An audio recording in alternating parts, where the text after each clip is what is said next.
As we moved into June, the heat was on with all 22 MLS teams in action. Eastern Conference leading Toronto FC were looking to extend their unbeaten run with a visit to the New England Revolution. After back-to-back losses on the road, could Sporting Kansas City get back to its winning ways at home against Minnesota United? But we begin in the Bronx, where New York City FC took on their I-95 rivals, the Philadelphia Union. David Villa issued a warning to Philadelphia in 2016. Oh, trying to catch him off the line, and he hits the crossbar.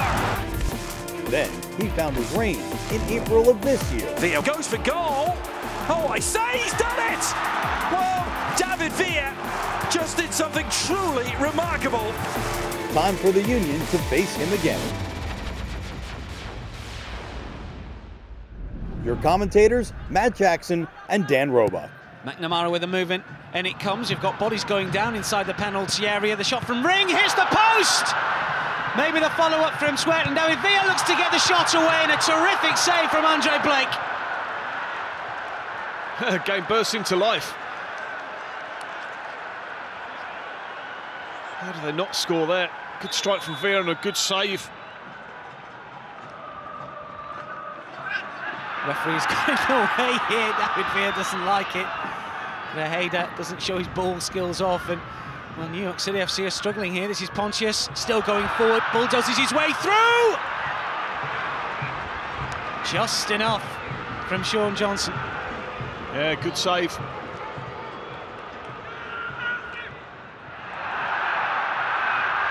This is Morales coming forward again. This time he holds it up.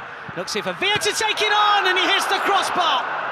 Brilliant, brilliant effort as well. Knows exactly what he's trying to do as he shapes to curl this around Blake.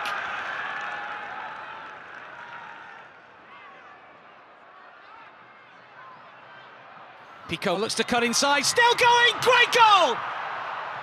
Brilliant from Philadelphia Union, and Fafa Pico cut inside, found the corner, Sean Johnson beaten, and it's the small band of visiting fans that will celebrate.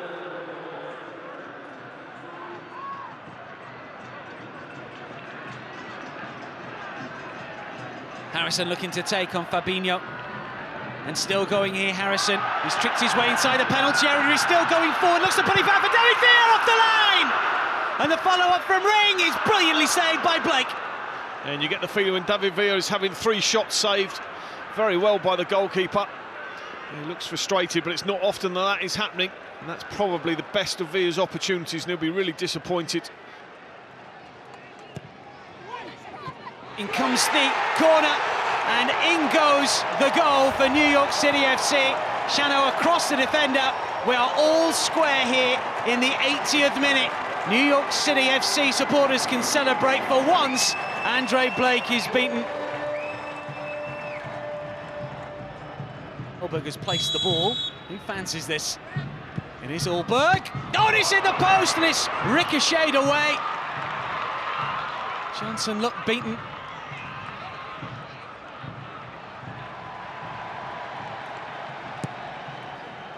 Across this time, it's towards Lewis. I think he might try and take that one on first time, he can't, and then the snapshot is saved, and the follow-up goes in.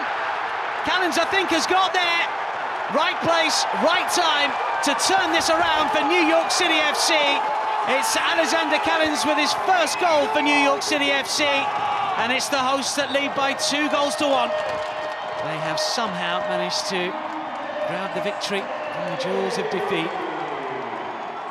At 1-0 in the 80th minute, would have liked to, at a minimum, get away with a point. I think our effort and our performance deserved one, but at the same time, when you fall asleep on the dead ball situations, Andre could only bail us out so much. Orlando and Chicago were 3rd and 2nd respectively in the East going into the weekend. But the Lions' bid to leapfrog their opponents from the Windy City suffered a setback midway through the first half. Rafael Ramos had not played since October, so the last thing he would have wanted was a premature end on his return to the team. The red card from referee Ted Uncle came as something of a shock for the Orlando defender, who was dismissed for his challenge on Brandon Vincent. With Chicago's search for a 5th straight win helped by the man advantage, Michael DeLiu tried to make it count. If Chicago coach Veljko Paunovic was encouraged, his Orlando counterpart Jason Kreis was anything but. Midway through the second half, he saw a second Lions player sent off for another straight red card. Referee Uncle dismissing Antonio Nocerino for a foul on Matt Polster. Forced into a major readjustment, Kreis's team was left to play the remainder of the match with 9 men. But instead of collapsing, they stood firm and rode their luck as Chicago failed to make the numerical advantage count. Polster's injury time shot against the crossbar was as close as the Fire would get to leaving Florida with all 3 points. Mauro Biello's Montreal Impact were looking to pick up where they left off in their last MLS game, the 4-1 win over the Portland Timbers. But the New York Red Bulls came out hot. Bradley Wright Phillips denied, but barely. The home team settled in, though, and thought they'd taken the lead. Blair Jemaili, by way of a deflection. But the celebrations at what he thought was his first MLS goal were cut short. His teammates ruled offside on the play. New York was living dangerously and suffered a further scare in the second half. Ambrose Oyongo trying his luck from distance. Luis Robles pulling out a top-shelf save. But the Swiss international, Jemaili, who had only joined the Impact a month ago, was eager to make one, and he wasn't to be denied, combining beautifully with Ignacio Piatti midway through the second half. Already feeling very much at home at Stade Saputo. The Red Bulls wanted to avenge last season's playoff defeat to the Impact, but chances like this for Kemar Lawrence were few. And despite winning the battle for possession, goals win games, and Montreal scored the crucial one here. The only way was up for the Western Conference's last place team, the Colorado Rapids, who played host to Greg Berhalter's Columbus Crew. And Skel Shingashi came close to putting the Rapids up 1-0, about 33 minutes in. His coach Pablo Mastroeni would have loved to have had that lead in the 61st minute, when Federico Higuain's shot took a wicked deflection off Michael Azira. It was the Argentines' 5th goal in 8 matches. Colorado's response wasn't immediate, but it was timely. With 10 minutes left, Kevin Doyle converted Marlon Hairston's cross to equalize. In the absence of veteran goalkeeper Tim Howard, Zach McMath got his calculations right in stopping Crew SC from restoring their lead 4 minutes later. It was left to MLS super sub Alan Gordon to make an immediate impact off the bench and score his first Colorado goal since joining the team from LA Galaxy. His late winner gave the Rapids a 3rd consecutive home win. Gillette Stadium's been serving the New England Revolution well. Look at this, the Reds breaking the lines. Diego, can he do it again? Yes! The Reds had a 10-game unbeaten run going on home turf as they faced the Toronto team that was on an 8-game undefeated streak in league play, equaling a club record. It's Hamilton! It's 5! TFC also arrived, boasting the East's finest road record. Mike Sewell had the call for this one. Giovinco wide to Raheem Edwards. Against Tierney over on that far side. Edwards lifts it to the back post. Vasquez should have done better. Pinpoint cross from Edwards, and that should have been 1-0 to Toronto. Lee Wynn with the corner. And Gua! New England Revolution take the lead. It's a first MLS goal for Benjamin Angua. Completely unmarked. Cooper into Giovinco, here's Vasquez. Morrow is free to the left. Here's Justin Morrow, who cannot find the net. New England saved by the post. They worked the ball well to Morrow. It was very, very close. Cooper tries his luck from distance. Cody Cropper at full stretch there. And he may well have got a touch to this from Armando Cooper. Cropper. Long searching ball towards Diego Fagundes. Rowe is making a run down the middle. Fagundes finds him. Kellen Rowe is in here, and Kellen Rowe scores, or does he? It's been ruled offside. Well, you can clearly see that there were 3 defenders playing Rowe onside. Sheru. Robbed of the ball by Caldwell. Now it's with Fagundes. Agudelo down the middle. Just a check. Back it goes to Fagundes, who scores. The Revs make it 2-0. Jay Heaps delighted. Diego Fagundes with his 4th goal in his last 3 home appearances. Win onto Agudelo, who is onside. He's got Fagundes free in the middle. Fagundes to make it 3. Denied by the crossbar twice. Agudelo! They do make it 3-0. Juan Agudelo on hand and onside. Look at the space for Fagundes in the middle. And even though he couldn't find the net, Agudelo confirms a comfortable win over the leaders. I always say it's like 2 heavyweight fighters, just first round, just throwing as many haymakers as they could. And our talk at halftime was, forget that first half. We need to reset, go about the game plan in which we drew up early in the week and stick to it. And I thought our guys were, like you said, professional, really well done in the second half. The Vancouver Whitecaps have 6 South Americans on their roster, just like opponents Atlanta United. And they all have the ability to make a difference. Freddie Montero, who else? Teixeira! Wonderful goal! Villalba! Almiron! He is on song! Who would rule supreme?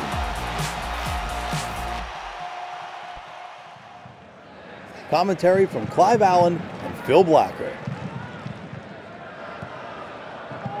It will reach Gressel in dangerously and into the bottom corner. It's Greg Garza who is on the end of it, and Atlanta have made their early pressure pay. Gressel's first time pass is exquisite to the back post, in behind the defence, and there he is at the back post to fire them in the lead. What a superb move.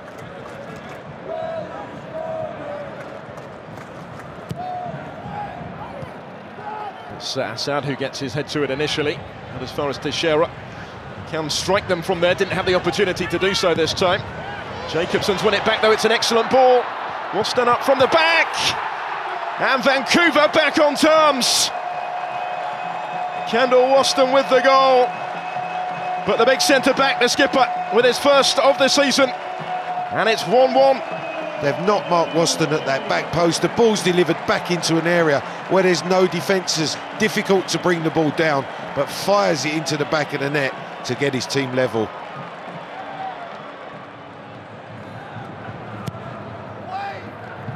Teixeira takes the corner, he's made it again. And Vancouver have turned this around before half-time. There's distance between Waston and Gonzalez Perez, who's supposedly picking him up. He makes no contact. He lets Waston get a run at it. He jumps and powers the header in, totally unopposed. Be left for Miguel Almiron to deliver, flicked on, and off the angle of post and bar, agonisingly close for Atlanta. And they are the fine margins we are talking about in this first half. It could so easily have been 2 apiece right on the stroke of half-time. Bolaños to take it. Austin's in there once more, and it's a free header for Parker, clawed back from off the line, but put in this time by Montero to make sure. And they have their breathing space. Now, there's the Waston header down. There's Parker with a free header. That crosses the line for me, but Montero made sure there was absolutely no doubt. There's the free kick in the meantime, which is flicked all the way through for Almiron to drive it goalwards. Double ricochet there, and then it's off the line. It's that man Waston. Oh, he's got a penalty, he's been given. Yeah, he's pointed to the spot here. Well, this is a big call from Robert Sabiga. Now is he calling for advice from his assistant, who's getting involved? He's just buying some time, I think, Phil, just to make sure that he gets the right decision. It ricochets around, off of Williams, off the post, header comes back in, clearance by Waston. But the referee has had a change of mind after consultation with his assistant, but I think they've got to the right decision in the end. Full time, Vancouver Whitecaps 3, Atlanta United 1. I'm very happy that I can help that team to win this game, and the most important thing is that everybody worked very hard and that we did a great job today. A buzz of anticipation was in the Texas air, and no wonder. FC Dallas had won 12 of their 15 home meetings with Real Salt Lake. And they wasted very little time in their bid to add to that record. Roland Lamah got them off the mark just 8 minutes in. It was only Lamah's second goal in 12 starts, but he too was eager to improve his stats. Ably assisted by Maxi Urruti, Lamah was on the spot again to double the FC Dallas lead. And a half hour in, Lamah helped himself to his first senior hat trick. At 29, it's been a long time coming, and those season numbers suddenly looking a whole lot better. Real was reeling, but Dallas wasn't done. Urruti got in on the act with a dash of style and more than a hint of swagger. RSL was desperate for the halftime whistle to blow, but before the reprieve, yet more pain. Tesho Akindele creating MLS history. FC Dallas, the first team to score 5 first-half goals. Time for RSL to dig deep and retrieve some pride, and belatedly, via Omar Holness, they began to do just that. 2 minutes later, the scoreline felt just a little less embarrassing. Kyle Beckerman's header briefly opened the door to at least the thought of a comeback. But it was soon slammed shut. To cap it all, RSL conceded the 11th goal of a disastrous 2-game Texas road trip to 16-year-old Jesus Ferreira, the second youngest ever to score in MLS, a Dallas debut to remember. After 2 consecutive defeats on the road, Sporting Kansas City returned home with the prospect of also returning to the top of the Western Conference standings. The rewards for a dominant display against Minnesota didn't start to show until just before halftime, thanks to Iko Para's first goal in 11 months. Christian Ramirez had scored 8 goals in 13 appearances this season before testing the reflexes of SKC goalkeeper Tim Melia just after the break. 9 minutes into the second half, Sooney Saad unleashed an unstoppable shot, which looked to have crossed the line. But teammate Jimmy Medranda followed up just to make certain it was he who was credited with SKC's second goal. Given the home team's commanding performance, a third looked inevitable, and eventually it came, via the foot of defender Saad Abdul Salam, his first MLS goal and his first start of the season, completing a comprehensive victory for Sporting Kansas City. The Sounders began their night with an impressive home record against the Houston Dynamo, having never lost to them in 7 previous meetings in Seattle. And Jovan Jones soon had Dynamo keeper Tyler Derrick at full stretch. Playing against his former club, Will Bruin couldn't make the most of his subsequent chance. Bruin scored 50 goals in 6 years wearing the orange, but he was about to reveal his new and true colors in this game. Eager to please his new fans, midway through the second half, he seized his chance. Seattle closing in on a 3rd win in 4. Bruin didn't hold back on his celebrations. So much for sentiment. Things might have been different had Albert Elise put away his late chance, but with 1 point from a possible 21 away from home, Houston have a problem on the road. Only 1 point separated Portland from San Jose in the Western Conference standings ahead of their second meeting of the season. 2 key incidents in as many minutes involving the same player defined the first half. After initially allowing play to continue, referee Kevin Stott cautioned San Jose midfielder Darwin Sarin for his late tackle on David Guzman.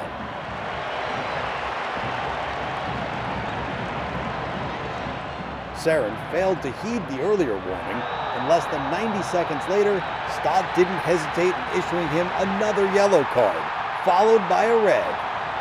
Saren's teammates were incensed, but it left them a man down for the rest of the game. On the stroke of halftime, Portland striker Fernando Adi came close to adding to San Jose's woes. But it didn't take long after the start of the second half for the Timbers to find a breakthrough. And they got it from a reliable source.